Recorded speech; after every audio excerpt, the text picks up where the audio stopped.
wonder how the United States, one of the most powerful nations on Earth, came to be? It wasn't just a signature on a piece of paper. It was forged in the crucible of an 8-year war, a bloody, gritty struggle for independence. This is the story of the American Revolutionary War.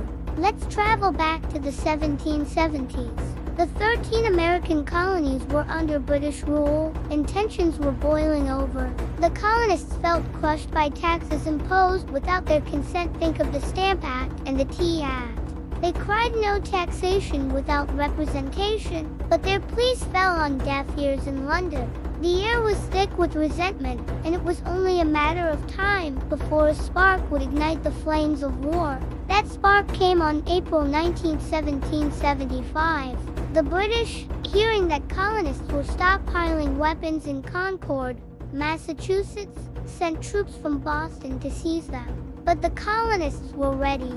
Men like Paul Revere and William Dawes rode through the night, their famous midnight ride, warning everyone that the British were coming. As dawn broke in Lexington, a small group of colonial militiamen, known as Minutemen, stood their ground. Someone fired a shot. To this day, no one knows who, and it became the shot heard round the world. The battle continued to Concord, where the British were met with fierce resistance. As they retreated to Boston, they were harassed by colonial militiamen firing from behind trees and stone walls. The American Revolution had begun. Following these first shots, the Second Continental Congress convened in Philadelphia. They were faced with a monumental decision: commit to a full-blown war or seek reconciliation. They chose war and appointed a Virginia delegate, a tall, imposing figure named George Washington, as the commander-in-chief of the newly formed Continental Army. This was a huge gamble. Washington had military experience, but he was up against the most powerful army and navy in the world. His army was a ragtag collection of farmers, merchants, and artisans, often poorly equipped and unpaid. As the war raged on, the desire for a clean break from Britain grew stronger. On July 4, 1776, the Continental Congress adopted a document that would change the course of history, the Declaration of Independence. Primarily written by Thomas Jefferson, it declared that the 13 colonies were now free and independent states. It laid out the philosophical foundation for the new nation, proclaiming that all men are created equal with certain inalienable rights, including life, liberty, and the pursuit of happiness. This was a bold, treasonous act in the eyes of the British crown. Now, there was no turning back. But declaring independence is one thing, winning it is another. The early years of the war were tough for the Continental Army. They suffered a series of defeats around New York City, and by the winter of 1776, morale was at an all-time low. Washington's army was on the verge of collapse. He needed a victory, something to reignite the spirit of the revolution. On a freezing Christmas night, he planned a daring surprise attack. He led his men across the icy Delaware River to strike the Hessian mercenaries stationed in Trenton, New Jersey. The gamble paid off. The surprise was complete, and the victory at Trenton, followed by another at Princeton, was a massive morale booster. It showed that the Continental Army could stand up to professional soldiers and win. However, the hardships were far from over. The winter of 1777 to 1778 saw the Continental Army endure unimaginable suffering at their winter encampment in Valley Forge, Pennsylvania. Thousands of soldiers died from disease, starvation, and exposure to the brutal cold. They lacked proper food, clothing, and shelter. It was the lowest point of the war. Yet, they persevered. It was at Valley Forge that a Prussian officer, Baron von Steuben, transformed the battered troops into a disciplined, professional fighting force. His training would prove invaluable in the battles to come. While Washington's men were freezing at Valley Forge, a crucial turning point occurred further north. In the fall of 1777, American forces achieved a stunning victory at the Battle of Saratoga in New York. They surrounded and captured an entire British army under General John Burgoyne. This victory was monumental, not just for its military significance, but for its diplomatic impact.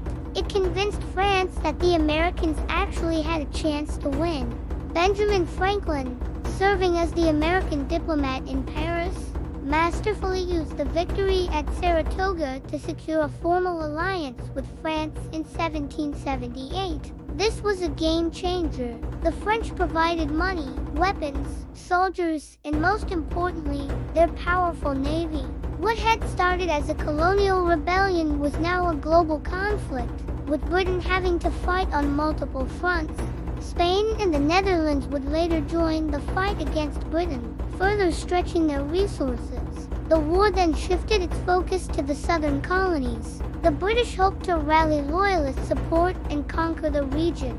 The fighting in the south was particularly brutal and personal, often pitting neighbors against each other in a vicious civil war. For a time, the British strategy seemed to be working, with victories at Charleston and Camden.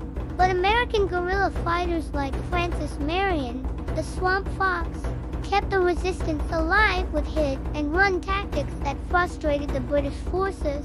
By 1781, the British commander in the South, Lord Cornwallis, moved his army to Yorktown, Virginia, a coastal town where he hoped to be resupplied by the British Navy.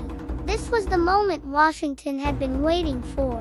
In a brilliant display of coordinated strategy, Washington marched his Continental Army south, while the French army moved to join him.